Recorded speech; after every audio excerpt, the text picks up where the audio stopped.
Hello friends, आइए शुरू करते हैं आज का topic education as an investment. शिक्षा एक निवेश।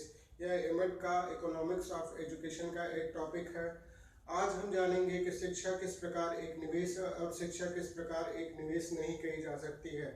आइए एक एक करके अध्ययन करते हैं। जैसा कि हम सभी जानते हैं कि शिक्षा में किसी भी निवेश में एक कॉस्ट लगती है, कॉस्ट के बदले हमें रिटर्न मिलता है। रिटर्न कॉस्ट से ज़्यादा होता है तो वो भाग कहलाता है बेनिफिट। इसी प्रकार हम शिक्षा में देखते हैं, आपके माता पिता आपकी शिक्षा पर व्यय करते हैं और इस शिक्षा पर व्यय करते हैं तो आप उस वो वहाँ पे कॉस्ट लगाते हैं।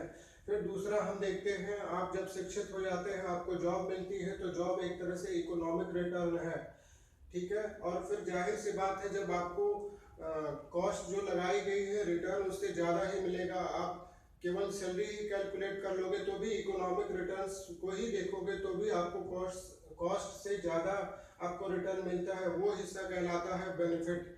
इसी प्रकार हम देखते हैं केवल सैलरी या इकोनॉमिक रिटर्न की ही बात नहीं कर सकते। शिक्षा के बाद जब हमें सैलरी मिलती है, जॉब मिलती है, उसके अलावा भी हमें सोशल रिटर्न्स भी मिलते हैं। समाज में एक सोशल स्टेटस प्राप्त होता है, हमारी आध्यात्मिक और नैतिकता में वृद्धि होती है।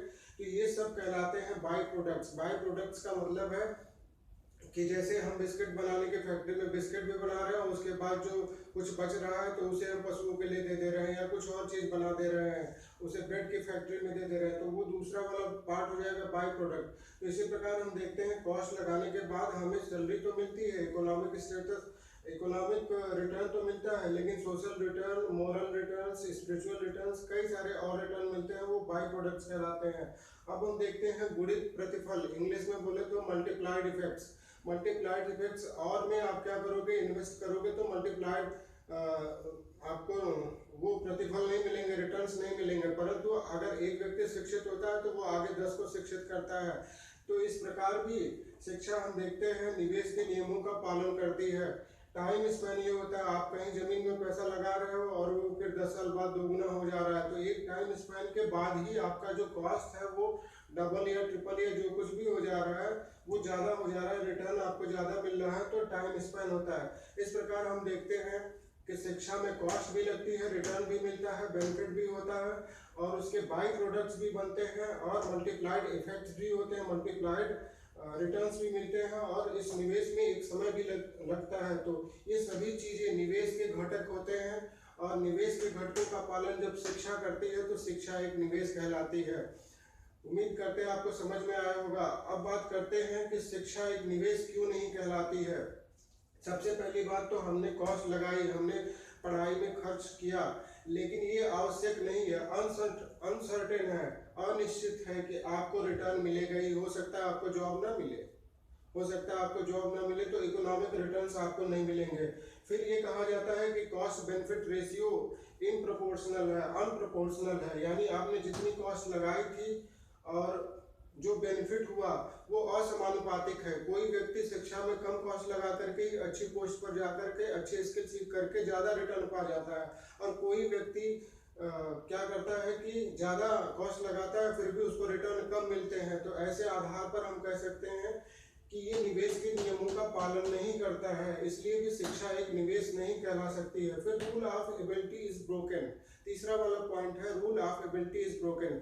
कैसे कि जो व्यक्ति अधिक योग्य है उसको कम रिटर्न मिले, जो व्यक्ति कम योग्य है उसको ज़्यादा रिटर्न मिले। तो यहाँ पर निवेश के नियमों को तोड़ा जाता है। यहाँ पर अब देखते हैं कि निवेश क्या करता है, जहाँ पे जैसे ज़्यादा धन लगता है तो रिटर्न भी मिलने की ज़्यादा संभावना होती है, पर यहाँ एबिलिटी की बात करेंगे तो ऐसा नहीं होता है। इसके बिहाफ में हम रिजर्वेशन का नाम ले सकते हैं। फिर चलिए आगे बढ़ते हैं। एस्टिमेट ऑफ रिटर्न, आप कोई भी जगह पे पैसा लगा रहे हो और जो आपको लाभ मिलेगा आप उसका कैलकुलेशन कर सकते हो, पर शिक्षा में ये कतई नहीं हो सकता। आपको जो सैलरी मिल रही है जॉब करने पर उसका तो आप एस्टिमेट कर सकते हो, आकलन कर सकते हो। क्या अन्य चीज़ों का, सोशल स्टेटस का, मॉरल वैल्यूज का भी आप आकलन कर सकते हो? जी नहीं, ऐसा नहीं हो सकता। तो इसलिए भी शिक्षा एक निवेश नहीं कहला सकती। यहाँ देखिए लिखा हुआ है नॉट काउंटेबल।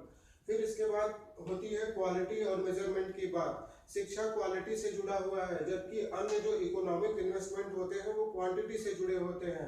क्वालिटी का मेजरमेंट भी नहीं किया जा सकता है। एक्चुअली शिक्षा ज़्यादातर क्वालिटी से ही जुड़ी हुई है, क्वांटिटी से नहीं जुड़ी हुई है, तो इसलिए भी शिक्षा को एक निवेश नहीं कहा जा सकता है। फिर बात होती है टाइम और रिटर्न में क्या प्रोपोर्शन है, क्या रेशियो है, क्या समानुपात है। जी नहीं, यहाँ पर हम देखते हैं जैसे अन्य निवेश की बात करते हैं तो जब ज़्यादा टाइम के लिए लगाते हैं तो ज़्यादा रिटर्न भी मिलता है, पर शिक्षा में ऐसा नहीं होता। ये अनिश्चित होता है।